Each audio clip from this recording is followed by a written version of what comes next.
For centuries, the suffering of Christ has inspired artists to portray it in music, literature, and of course, painting.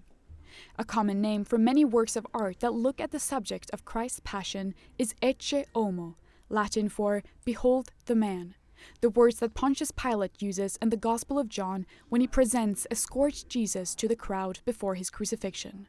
Among them, Antonello da Messina's Ecce Homo stands out, Dominican friar and theologian Alessandro Monti tells EWTN News. It's considered to be the first of several versions scattered around the world and carries a story of its own. This little piece of art was probably painted around 1465, and it was made for private devotion. So we can think of the collector who asked Antonello to paint this painting as carrying that painting with him in his travels.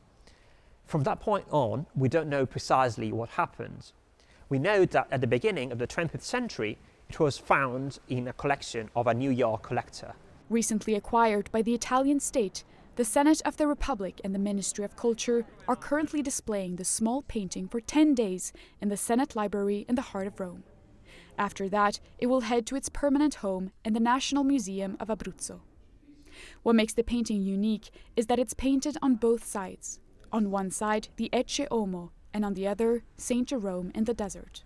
Italian art historian Federico Zeri, who rediscovered the work in 1981, suggested that this points to who commissioned the painting. One can think that he was just a devotee of Saint Jerome, that this private collector had a specific veneration for Saint Jerome.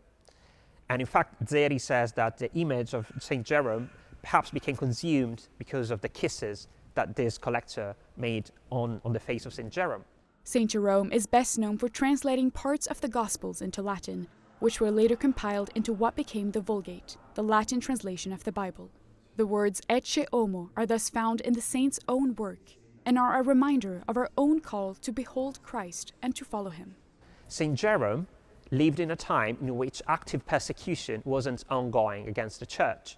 So the question was, how do I follow the passion of Christ in a time and in a place where I cannot shed my blood for him, where I cannot physically imitate him? And the answer is, if I live a life of penance and a life of fasting in the desert, but the very important thing for us, just like for him, is to live the gospel. Brother Alessandro stresses that the fact that public institutions like the Italian state and Senate have bought the painting and are now hosting a public exhibition means a great deal.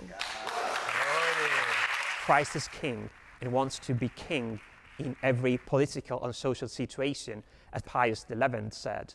So the idea is he's coming to the Senate not just as a guest, not just as a piece of art, but as a king who wants to freely be the sovereign of our hearts. In Rome, Bénédicte Cedergren for EWTN News Nightly.